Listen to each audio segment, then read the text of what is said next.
Hello and welcome to my channel. In this physics video tutorial, we're going to solve for these indices x, y, and z.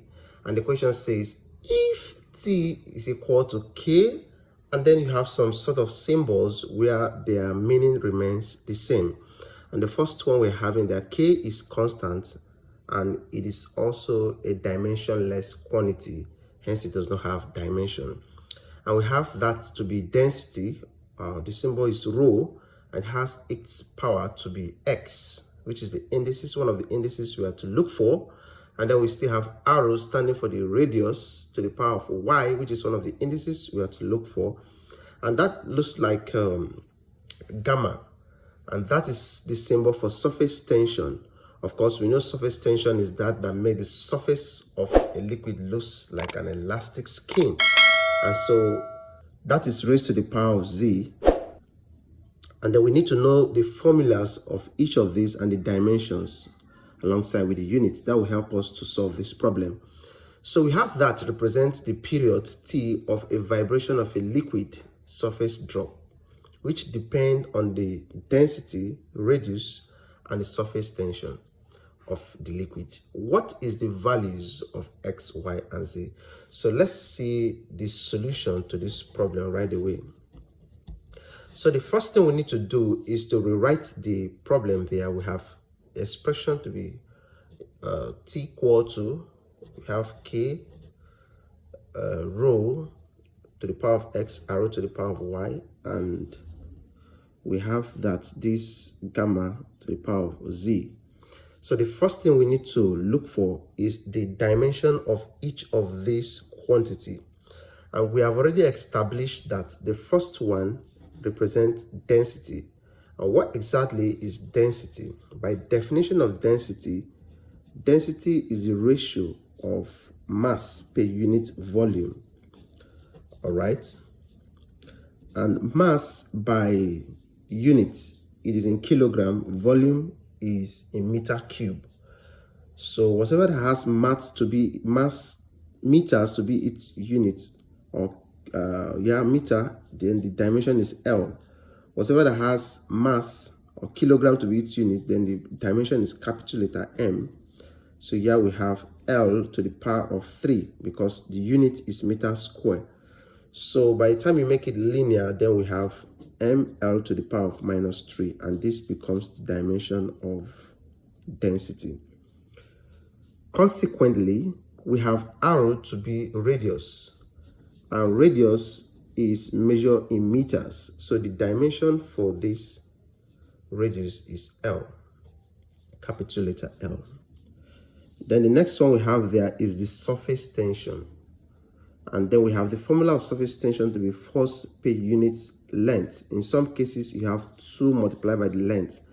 But because 2 itself is a constant and it does not have dimension, so we leave it as F, which is for force over length. And then what exactly is the dimension for force? The dimension for force, for us to derive that, when it is not given, you need to know the formula for force, that force is equal to mass times acceleration. And then we know that acceleration itself is the change in velocity with respect to time. So if we have the dimension of velocity, which is distance, velocity is distance over time, that means we have L over t. And because we have another t here, so it becomes t squared. So if we take this up, then we have acceleration to be lt to the power of minus 2. All right. So if you bring this and plug in here, so we have the dimension for force to be capital letter M attached to lt to the power of minus 2. So let's plug that in this expression. So we have here to be m lt to the power of minus 2 divided by L. All right. So you can see that the L can cancel out. Therefore, the dimension for surface tension would be capital letter M t to the power of minus 2. So let's engulf it in this square brackets. So these are the necessary parameter we need to look for their dimension so that we can be able to plug this in order to get the values of the indices. And this is exactly what we call dimensional analysis. And I hope you are enjoying the video. Please make sure you hit the subscribe button, like this video, drop a nice comment if you're enjoying the video already, and please make sure you share.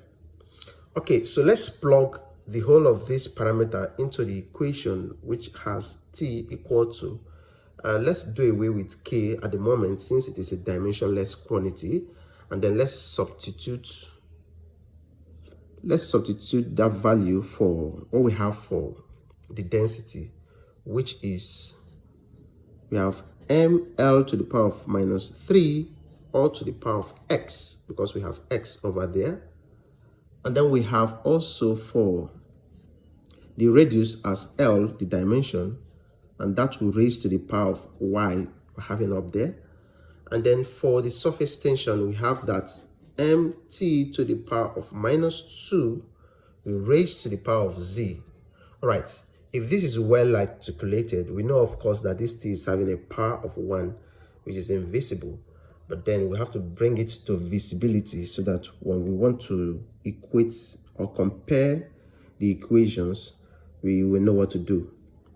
All right, so t to the power of 1 will be equal to, let's use this x to distribute and also use this y to distribute. Keep in mind that when you have a, b all to the power of, let's say y, it means that this a will have access to the y and b will also have access to the y. So you have it to be a to the power of y and b to the power of y. So that is what we want to apply in this system. All right, so here becomes m to the power of x, and then l to the power of, if negative 3 multiplies by x, then you have negative 3x. As if that was not enough, so we have l to the power of y, and then finally we have m to the power of z and t to the power of minus 2 times z will give us negative 2z. All right, before we compare the coefficient, let's balance the expression by considering the product law of indices. And the product law of indices states that when you are multiplying the same number of a base, the powers must be added. So if that be the case, we're having m duplicating in 2 places. So we want to consider one of it and then add their exponents or their powers. All right, so we have x plus z. So for the L, we have them 2, so we just take one of them because products multiplication is what happens between all the quantities you have in here. So you have minus 3x plus y. Then finally for the t, it is alone, so we just have what is there. So finally we want to compare the equation. So the first one we want to do by comparing the equations. So we have that t to the power of 1 is equal to t to the power of minus 2z. Of course, because their bases are the same, we can equate the power. In course of equating the power, I just cancel the base. So you have 1 equal to minus 2z, making z the separate formula. We say therefore z will be equal to, dividing both sides by minus 2, so we have minus 1 over 2. So minus 1 over 2 is the value of z. So we need to look for the value of x and y. All right, so in order to get that, let's consider the next equation. For m, of course, we do not have m on the left-hand side. We do not have l at the left-hand side. So we can literally just fix m to the power of 0 and l to the power of 0. Why is this so? Because from 0 law of indices, any number to the power of 0 is 1. So if we have here to be 1, here is 1. 1 times 1 is 1 times this. It's more like the same thing. So why we want to do that is because we want to compare this m to the left-hand side. And we do that, we have m to the power of x plus z equal to m to the power of 0. Of course, this will cancel out so that we have x plus z equal to 0. By the time we isolate the z by taking it to the right-hand side, then x will be equal to minus z. So let's make direct substitution of the value we had for z in this x. So if we do that, we have x equal to minus, what is your z? The z is negative 1 over 2. By the time negative multiplies by negative, the effect you have is positive. So we have positive 1 over 2. Therefore, x is equal to 1 over 2. Finally, let's look for the value of z, or y rather. We've gotten z already. To get your y, then we need to compare this L to this L at the right hand side, at the left hand side. So we have L to the power of 0 equal to L to the power of minus 3x plus y. Okay, so by the time this cancel out, we have that minus 3x plus y equal to 0. Since you're looking for y now will be equal to take the minus 3x across, and it changes to positive 3x. What is x exactly? X is 1 over 2. So by the time you do direct substitution, it becomes 3 into 1 over 2. And of course, if 3 multiplies by 1, the result will be 3 divided by 2. Therefore, y will be equal to 3 over 2. In a nutshell, we've gotten our z to be, let's start with x. We've gotten our x to be equal to 1 over 2. And then we also have that our y is equal to 3 over 2. And then our z is equal to minus 1 over 2. So these three are the solution. They are the value of x, y, and z we're asked to find in this problem. I hope you find this video helpful. Please hit the subscribe button, turn on the notification bell so that when I upload new video you get notified. And please like this video, drop a nice comment, and share. I'll see you in the next video. Bye bye.